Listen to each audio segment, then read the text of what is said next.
from the Middle East after all. All right, thank you. Thank you. All right, thank you. This is lovely. Thank you. What's up, non-scary Muslims? How are you? It's nice to be here. I prepared a speech and everything. I have to apologize that I feel like crap. I'm just out of a plane for 16 hours. I just came from a very long flight from Dubai. I just want, before I begin my speech, I just want to comment on a couple of things that I heard tonight. One thing about the honor killing. Honor killing is not just common in Pakistan, it's common in so many Arab and Muslim countries, like, for example, Jordan and Saudi Arabia and a lot of Gulf countries, and even Egypt. And I always found it very fascinating that it's basically a crime that occurs because a man or a group of men decides that the behavior of a certain woman or women is worthy of them being killed. Which is crazy that they link their honor to their behavior of women. Because if it was linked to their own behavior, I think they would have killed themselves a long time ago. It doesn't work this way. The other thing is that something that Annie said in the beginning of the night about Islam Bahari being released and he's being pardoned by President Sisi. Just let's remember who actually put him in jail. It was the same guy. And I just want to mention this because it's the narrative that we all have our problems with fascist Islamic regimes and extreme Muslim regimes, but that should not make us prefer military regimes over them, or think they are more secular than Islamic regimes. As a matter of fact, the only reason many of the extreme Islamic practices occurs in many of the countries is because they are enforced by military regimes. Al-Azhar does not have police, it does not have army.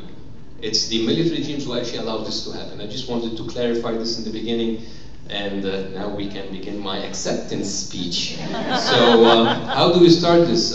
Friends, Romans, and soon to be deported Muslims. Thank you so much for having me. It's such an honor. I mean, I moved to LA a couple of months ago, and now I'm having an award. It's like a welcome package to residents. I don't know. And I know that LA loves to pat themselves on the back during award seasons, but there's room for only one Egyptian in this room and in this town, and we all know that it's Rami Malek, of course. It's, and so I saw the name of your group, which is Muslims for Progressive Values. Nowadays, for many people, the name Muslim Progressive is kind of an oxymoron. It's like Fox News, Fair and Balanced. And I was a bit hesitant to accept the invitation because, as you might have heard, I am not very popular with many people who call themselves Muslims. And I'm also not very popular with people who call themselves patriotic. Both of them have very poor sense of humor. I'm hated by both, so apparently I must be doing something right. And that reminds me with America's first politically subversive comics, Groucho Marx, who stated, I wouldn't want to belong to any club that would have me as a member. But then I had an enlightening call with Annie and a change of heart. She told me about your group and what you stand for, and there was no need for hesitation anymore. So now I know I'm here among friends. Being a Muslim today is hard. We seem to walk around with a chip on our shoulder. But if it's hard being a traditional Muslim, I think it's even harder to be a progressive Muslim. This might sound strange, but the more traditional, conservative, or even extreme Muslim you are, the easier it is for you. The extreme mind is quite simple. They listen to whatever is the most hateful and dehumanizing and regurgitate the information. They dial up every ideology, every emotion, and every perspective up to the max. When those who consider themselves custodians of Islam tell you that God is on our side, you can justify any hurtful language or behavior without a second thought. This mindset is universally common. There is a perceived religious hierarchy within all major religions. When boiled down, it is no different than being a racist. An extreme mind can only see extreme differences. It's zeros or ones. It's all or none. Extremists think that they are better than their fellow humans because they have a certain skin tone or that they belong to a certain religion. People that think that their race is superior are no different than those who think that they are God favorites. Racists, religious fanatics, and ultranationalists have it much easier than the rest of us. Their playbook is simple, clear, and quite stupid. They have no second thoughts, no doubts about their convictions, and no thought process that allows for humanity and compassion to take over. You see, being human is a messy, multifaceted process. You have to pull your head out of your ass long enough to consider how complicating our very existence is. Those people don't do complicated. Then there are people like you, people who have gone through a great deal of trouble trying to overcome centuries of orders, rules, and interpretations that have made Islam what it is today. You are rejecting the notion that a divine message could be filled of hate and anger. You bravely go against the tide, resist the common narrative, and revolt against the status quo. But still you can't win.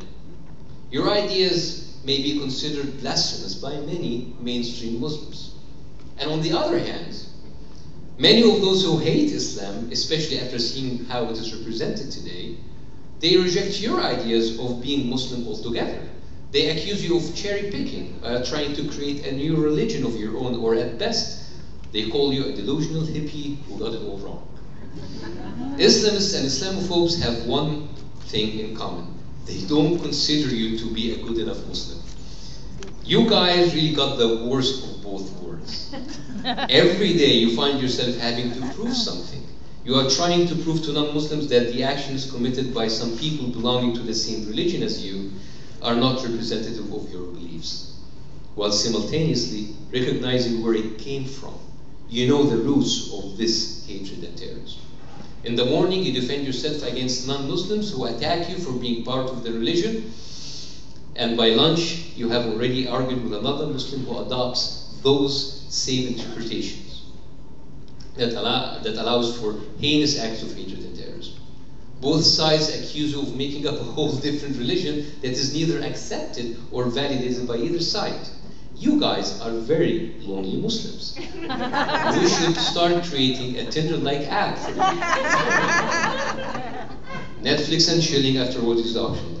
So, I'm sorry to say that Islam as it exists today, as it is represented by the angry bigoted majority, has made it difficult for all of us. You can't escape the mainstream generalization, and it really doesn't matter if you call yourself Muslim or not. If you remain in the faith or totally denounce it, you will be considered that kind of Muslim.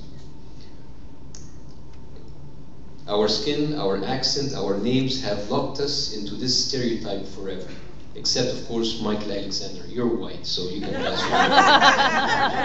This is why trying to inspire change and pushing for a more progressive narrative into the faith is not just a choice. It's a matter of survival.